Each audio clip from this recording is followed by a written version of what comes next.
Начнем выпуск с темы весеннего призыва. Напомню, он стартовал 1 апреля по всей стране и продлится до 15 июля. Сегодня из районного военного комиссариата провожали на службу первую группу новобранцев. Подробности у нашего корреспондента Адама Мережкова. Адам, здравствуй. Сколько человек и сегодня куда они направляются отдать долг Родине? И кто среди провожающих?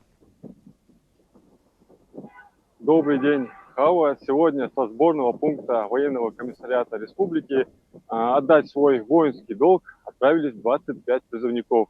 Нести службу они будут в подмосковном Нарафаминске, если точнее, мотострелковой части поселка Калининец.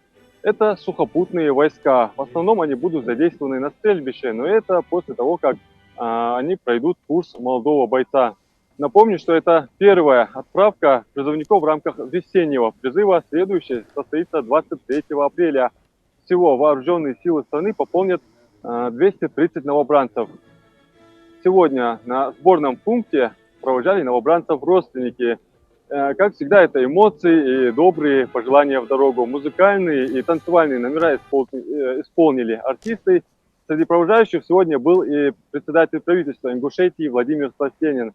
Он обратился к присутствующим с напутственным словом. Давайте его послушаем.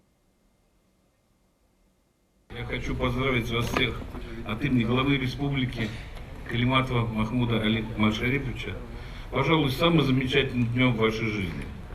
Этот день будете вспоминать практически всю жизнь, когда вы уходили сегодня по призыву молодыми, юными юнцами, а вернетесь уже оттуда вы взрослыми, большими мужчинами, уже с опытом жизни, уже с какой-то профессией, и в перспективе тоже у вас открываются большие дороги, потому что в органах, которых власти и других, на сегодняшний день принимают на работу только тех людей, которые отслужили срочную службу. Огромные слова благодарности за то, что воспитали таких прекрасных ребят. Я думаю, они будут представлять с честью и достоинством нашу республику. Всегда, прежде чем совершить какое-то действие, вспоминайте, кого вы представляете, вспоминайте родителей, старших. Ну и хочется напутствовать и сказать вам словами героя самого, наверное, большого почетного фильма, которые выславляют армейскую службу. Есть такая работа — Родину защищать.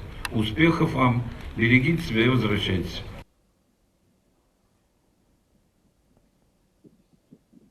Хава, это пока вся информация к этому часу. Более подробный материал будет в вечернем выпуске новостей.